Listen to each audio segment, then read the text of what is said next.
Guys, welcome back to Pakistani princess reaction channel. उम्मीद होगा सब ठीक ठाक में, खुश होंगे, बाद होंगे, सेफ होंगे, खैरियत होंगे। भाई वेरी अमेजिंग वीडियो डाटा लेके आ चुके हैं। पूरे एशिया में एक चर्चा मच चुका है कि एशिया के लोग कह रहे हैं कि भारत की जीडीपी बहुत ज़्यादा ग्रो कैसे होगी और किस तरह रैपिडली बहुत तेज़ी से ऊपर जाती जा रही है।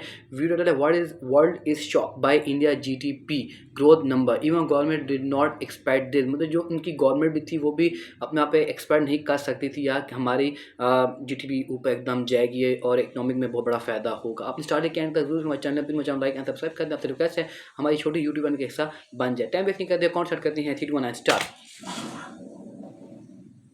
नमस्कार and welcome to world affairs. मैं हूं प्रशांत धवन। नाउ इंडिया के जीडीपी नंबर्स ने पूरी दुनिया को शॉक कर दिया है, जहां पर दुनिया की डेवलप्ड इकोनॉमीज या तो रिसेशन में है या तो रिसेशन की तरफ बढ़ रही है। ऐसे टाइम में इंडिया ने 7.2% की ग्रोथ रेट दिखाई है। आप खुद ही समझ सकते हैं, बाय डिफॉल्ट इंडिया दुनिया की फास्टेस्ट ग्रोइंग इकोनॉमी है आज के समय। और यहां पे आप देख पाओगे लिखा हुआ है कि इंडियन इकोनॉमी अब आराम से $3.3 ट्रिलियन के आगे निकल चुकी है। हालांकि जो एक्चुअल अब पोजीशन है इंडियन इकोनॉमी की, ये $3.5 ट्रिलियन के आसपास है। ये मूडीज और कई और प्राइवेट एजेंसीज ने कहा है, बट ऑफिशियली आप देखोगे हम 3.3 ट्रिलियन के आगे तो निकल ही चुके हैं। और सबसे इंटरेस्टिंग बात यह है कि किसी ने भी ऐसे नंबर्स की एक्सपेक्टेशन नहीं करी थी। ये बेटर देन एक्सपेक्टेड नंबर्स हैं। भारत सरकार खुद मान के चल रही थी कि फाइनेंशियल ईयर 2023 में हमारी ग्रोथ रेट 7% के आसपास रहेगी। आरबीआई ने तो थोड़ा सा और कम करके बताया था। आरबीआई ने कुछ महीने पहले कहा था कि ग्रोथ रेट हमारी मोस्ट प्रोबेबली 6.8% के आसपास रहेगी। हालांकि बाद में आरबीआई के गवर्नर ने एक स्टेटमेंट दी और यह कहा कि इंडिया की इकोनॉमी हो सकता है कि 7% के आगे निकल जाए, बट लोग मान रहे थे मैक्सिमम 7%, 7.1%, 7.2% ओवरऑल ग्रोथ अप्रैल 2022 से लेकर मार्च 2023 तक। ये जो आप देख पाओगे ये 3 महीने की ग्रोथ रेट है। पहले क्वार्टर में 13% के आसपास ग्रो किए, फिर 6.3%, फिर 4.4%, फिर 6.1% और ओवरऑल हम फाइनेंशियल ईयर 2023 में हमने ग्रोथ रजिस्टर करी है 7.2% की। और सिंस नंबर्स इतने सरप्राइजिंग है, हमारे देश के पीएम ने भी इस पर ट्वीट करी है। उन्होंने ये कहा है कि जो जीडीपी नंबर सामने आए हैं 2022 से लेकर 2023 साल के, इससे यह दिखता है कि चाहे ग्लोबल चैलेंजेस बने हो, देखो बहुत ही बड़ी बात है कि यूक्रेन में वॉर चल रही है, कंप्लीट इंस्टेबिलिटी है दुनिया में इकोनॉमिक कंडीशंस को लेकर। जर्मनी जैसे बड़े कंट्रीज, इंडिया से बड़ी economy for the time being, Germany जो इंडिया से बड़ी इकोनॉमी है, ये रिसेशन में जा चुकी है। वर्ल्ड बैंक खुद ही इकोनॉमिक फोरकास्ट कट कर रहे हैं, ग्लोबल रिसेशन की बात की जा रही है। इसी साल प्रोबेबिलिटी है, काफी हाई प्रोबेबिलिटी है कि यूके और यूएसए भी रिसेशन में डूब जाएंगे।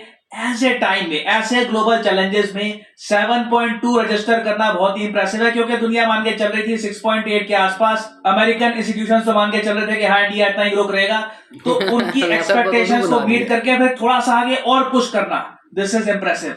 और एक थोड़ा सा मैं आपको कंपैरिजन के लिए बता दूं, यूएस चाइना से अगर हम कंपेयर करें, हालांकि मैं ये कहूंगा, देखो यूजुअली जब मैं वीडियो बनाता हूं तो 200-300 में से 1-2 कमेंट्स होती हैं, वो कहते हैं कि जी पाकिस्तान का बताओ। यहाँ देखिए, पाकिस्तान को अब डिस्कस करना पॉइंटलेस है, वो गाड़ी बहुत आगे निकल चुकी है, तो इसलिए मैं मेंशन भी नहीं करता। ठीक है, लास्ट वीडियो में भी नहीं मेंशन किया था, इस वीडियो में भी मेंशन नहीं करूंगा। It is absolutely pointless. USA को अगर हम देखें तो पिछले साल यूएसए की ग्रोथ रेट रही थी 2.1% के आसपास की, और अभी ना इनकी जो क्वार्टरली ग्रोथ रेट है 1% के आसपास झूल रही है। थोड़ा सा भी कहीं से इनको धक्का लग गया तो सीधा ये नेगेटिव ग्रोथ रेट रजिस्टर करना स्टार्ट कर देंगे।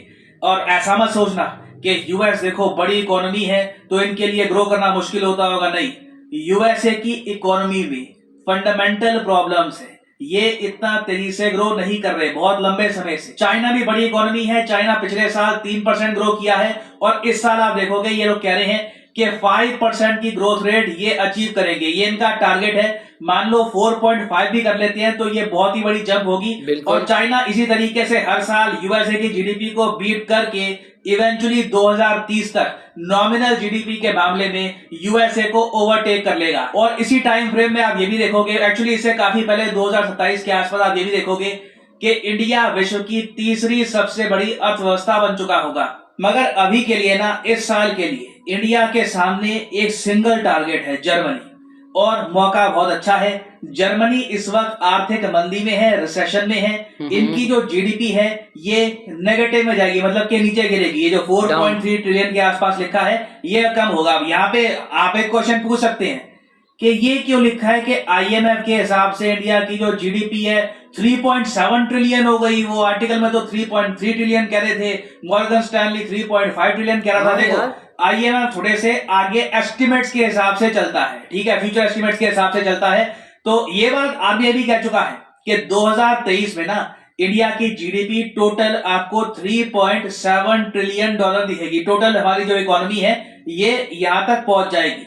और सामने हमारे एक ही टारगेट है, जर्मनी को डिथ्रोन करना है। यहां तो इस साल या अगले साल के पहले या सेकेंड क्वार्टर में India can certainly do that. और इसी के साथ क्या होगा कि टॉप 4 इकोनॉमीज में ना एक भी यूरोपियन इकोनॉमी नहीं होगी। आई मीन कई दशकों में पहली बार हम देखेंगे कि एक भी यूरोपियन इकोनॉमी टॉप 4 में नहीं होगी। जापान को बीट करने में हो सकता है कि 1-2 साल और लग जाए, क्योंकि यहाँ पर अभी रिसेशन हुई नहीं है, अभी भी इनकी इकोनॉमी थोड़ी सी रेजिलिएंट है। बट इंडिया में आप देखोगे बहुत से एक्सपर्ट्स ओपनली कह रहे हैं कि इंडिया के पास बहुत ही अच्छा मौका है इसी साल जर्मनी को ओवरटेक करने का। हालांकि मुझे यहाँ पर यह भी बोलना पड़ेगा कि इंडिया चाहे जर्मनी को ओवरटेक कर भी लेना, तब भी चाइना से आप अगर देखो डिफरेंस बहुत ही ज्यादा बड़ा है।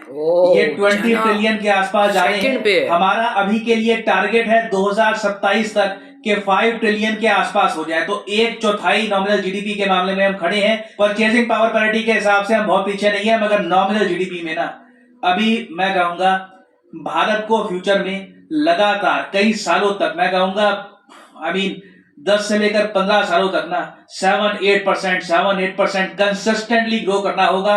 बीच में कुछ समय के लिए 10% भी ग्रो कर गए तो that will be miraculous, but इतनी ग्रोथ रेट तो हमको चाहिए होगी। और जो लेटेस्ट डेटा सामने आया है, जो हमने फाइनेंशियल ईयर 2023 में 7.2% की ग्रोथ रेट करी है, ये देखकर मेरी उम्मीदें बिल्कुल स्ट्रांग है। मैं मानता हूं कि बिल्कुल आराम से इंडिया बहुत ही तेजी से लगातार ग्रो कर सकता है। क्योंकि इस साल देखो स्पेशल बात ये हुई, जो आखिरी का हमको और एक एक्स्ट्रा पुश मिला ना, वो मिला है एग्रीकल्चर सेक्टर से। हमारा एग्रीकल्चर सेक्टर बहुत ही अच्छा कर रहा है, किसान बहुत ही अच्छे तरीके से कंट्रीब्यूट कर रहे हैं इकोनॉमी में। वेरियस और कॉर्पोरेशंस है वो कंट्रीब्यूट कर रही हैं, और एग्रीकल्चरल ग्रोथ और सर्विस सेक्टर ग्रोथ से ना इंडिया को थोड़ा सा ये एक्स्ट्रा पुश मिला है, जिससे हमने 7.2% की ग्रोथ रेट करी है रजिस्टर। और जिस तरीके से इंडिया एक्सपोर्ट कर रहा है एग्रीकल्चरल प्रोडक्ट्स अफ्रीका को, लैटिन अमेरिका को, मिडिल ईस्ट को, इंडिया का जो एग्रीकल्चर सेक्टर है इसी तरीके से इंडिया की ग्रोथ को सपोर्ट करता रहेगा। और फिर हम आते हैं मैन्युफैक्चरिंग पर। देखो ये अभी भी एक सोया हुआ हाथी है, जब ये जागेगा ना तो इंडिया की इकोनॉमी को और बड़ा पुश देगा। अभी तो मैं कहूंगा मैन्युफैक्चरिंग की इतनी ज्यादा कंट्रीब्यूशन हमारी इकोनॉमिक ग्रोथ में है नहीं। उल्टा मुझे याद है कि बीच में एक क्वार्टर आया था, 3 महीने का टाइम फ्रेम आया था, जब इंडिया की जो जीडीपी ग्रोथ रेट है ये 4.4% हो गई थी। क्यों? क्योंकि मैन्युफैक्चरिंग बड़ी कम हो गई थी। मैं यहाँ पे ऑफकोर्स बात कर रहा हूं पिछले साल के क्वार्टर 3 की। थर्ड क्वार्टर जो था अक्टूबर से लेकर नवंबर 2022 तक 4.4% हम ग्रो किए। अगर यहाँ पे मैन्युफैक्चरिंग थोड़ा सा साथ दे जाता ना, फाइनेंशियल ईयर 2023 में हम लोग 7.2% नहीं 8% के भी ऊपर ग्रो करते। तो अभी तो देखिए मैन्युफैक्चरिंग धीरे धीरे अपनी पेस पकड़ रही है। इंडिया का जो पीएमआई है ये बूस्ट कर रहा है। आने वाले 25 सालों में एक बार देखो हमने ग्राउंड वर्क तैयार कर दिया। जी हाँ, अभी भी भारत में ना हम ग्राउंड वर्क तैयार कर रहे हैं। ये जो कॉरिडोर्स की बात हो रही है, टेस्ला इंडिया में आ रहा है, एप्पल आ चुका है, और इंडिया में अभी बड़े स्केल पर और मैन्युफैक्चरिंग होगी। टेस्ला एप्पल की तो मैंने बस एक बात कही है एज एन एग्जांपल, क्योंकि बड़ी कंपनीज हैं, ह्यूज इन्वेस्टमेंट होती है उनकी, मगर उसके अलावा भी वेरियस यूरोपियन कंपनीज इंडिया में आ रही है। मैन्युफैक्चरिंग ना अभी इंडिया में होनी है। अभी तो ना हमने इंडिया में मैन्युफैक्चरिंग का जो पुश है ये शुरू भी नहीं किया। आने वाले 25 साल भारत के लिए सुनहरे हो सकते हैं अगर ये जो गोल्डन अपॉर्चुनिटी है इंडिया के सामने, कि पश्चिमी देश चाइना पर अपनी डिपेंडेंस खत्म करना चाहते हैं और जगह ढूंढ रहे हैं इन्वेस्टमेंट करने के लिए, मैन्युफैक्चरिंग करने के लिए। इंडिया एक मैन्युफैक्चरिंग पावर हाउस अगर बन गया तो मैन्युफैक्चरिंग का जो कंट्रीब्यूशन है जीडीपी ग्रोथ रेट में ये इतना बड़ा होगा कि आराम से 8% के ऊपर की ग्रोथ रेट हम कर सकते हैं रजिस्टर। और देखो चाइना से कैचअप करना तो बहुत ही मुश्किल होगा, क्योंकि चाइना ने बीच में कई सालों तक 10% की ग्रोथ रेट करी थी। एक बार तो ये 10% के ऊपर निकल गए थे।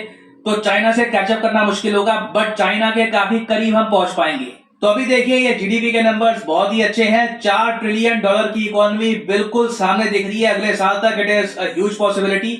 बस हमें कंसिस्टेंसी मेंटेन करके रखनी है और बिल्कुल जो ग्लोबल रिसेशन आएगा इसका नेगेटिव इंपैक्ट हमारे देश पर लिमिटेड हो, इसका भी प्रयास करना होगा, क्योंकि जब ये बड़े देश मंदी पे जाएंगे तो कहीं ना कहीं इंडिया पर भी नेगेटिव इंपैक्ट आएगा। वो नेगेटिव इंपैक्ट कितना होगा, that remains to be seen. और फाइनली आपसे मैं एक सवाल पूछूंगा इस टॉपिक पे। रिसेंटली बहुत से आर्टिकल्स पब्लिश हुए हैं। इंडिया और यूएसए का जो डिफेंस ट्रेड है ये बहुत ही जल्द, मोस्ट प्रोबेबली इसी साल, कितने बिलियन डॉलर तक पहुंच जाएगा, ये 25। बड़ी बात है। इंडिया यूएस का डिफेंस ट्रेड लगातार बढ़ रहा है। बताइए ये बहुत ही जल्द किस आंकड़े तक पहुंच जाएगा? 10 बिलियन, 25 बिलियन, 8 बिलियन या 19 बिलियन? कमेंट सेक्शन में करिए उत्तर। सही आंसर मैं नहीं दूंगा, बट जो लोग सही आंसर देंगे उनकी कमेंट को मैं हार्ट दे दूंगा ताकि बाकी लोग समझ पाए कि सही आंसर क्या है। और फाइनली यहाँ पर मैं ये भी ऐड कर दूं कि आप किसी भी एग्जाम की तैयारी कर रहे हैं, चाहे वीडियो एसएससी, एंड करते हैं भाई। आपने वीडियो वॉच करके देखा है कि काफ़ी जो भारत की जीडीपी है बहुत बड़ा इजाफा है। अगर सब कंटिन्यू अगर अपनी जीडीपी मेंटेन रखे, 10 रखे या 11 रखे, तो फिर ये जर्मनी को ओवरटेक करके जर्मनी तक पहुंच सकता है, फिर जापान को पीछे कर सकेगा, बीट कर सकता है। बट कुछ मामला इस तरह थे। अगर पिछले बात की 2022 की बात की जाए भारत की, तो उसमें कुछ मैन्युफैक्चर में आ जाता था, कुछ इनके प्रोडक्ट्स जो किसान थे उनका कारोबार ठप था। इस वजह से देखिए जब आपके पास कुछ चीज़ फसल उगती है, टाइम लगता है, इंपोर्ट एक्सपोर्ट होता है, तुम्हारी इकोनॉमी को बड़ा फ़ायदा होता है। तो जिस वजह से उनको बहुत लॉस हुआ। अब कुछ मैन्युफैक्चरिंग नहीं हो पाई, भारत की जीडीपी कम होगी। बट अगर अब देखा जाए भारत को क्या चीज़ है, आईटीज़ की हम बात करें, आईटीज़ हब की, तो बहुत ज़्यादा डेवलपमेंट है वहाँ पर। ठीक है, हब्स हैं, गूगल्स है, ट्वीट है, इंस्टा है, फेसबुक है, यूट्यूब्स वहाँ पर हैं।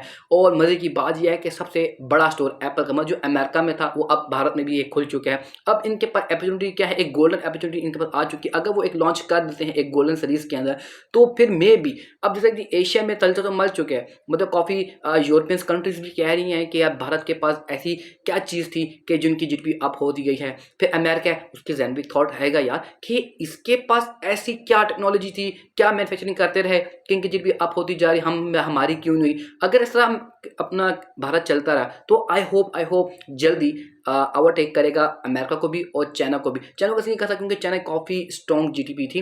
तो आई होप मुझसे बैठ के अपने जरूर एंजॉय करो। हमारे चैनल लाइक एंड सब्सक्राइब करते हैं। आपसे रिक्वेस्ट है हमारी यूट्यूब का जो फैमिली हिस्सा बन जाए। मिलते हैं वीडियो में। जय हिंद।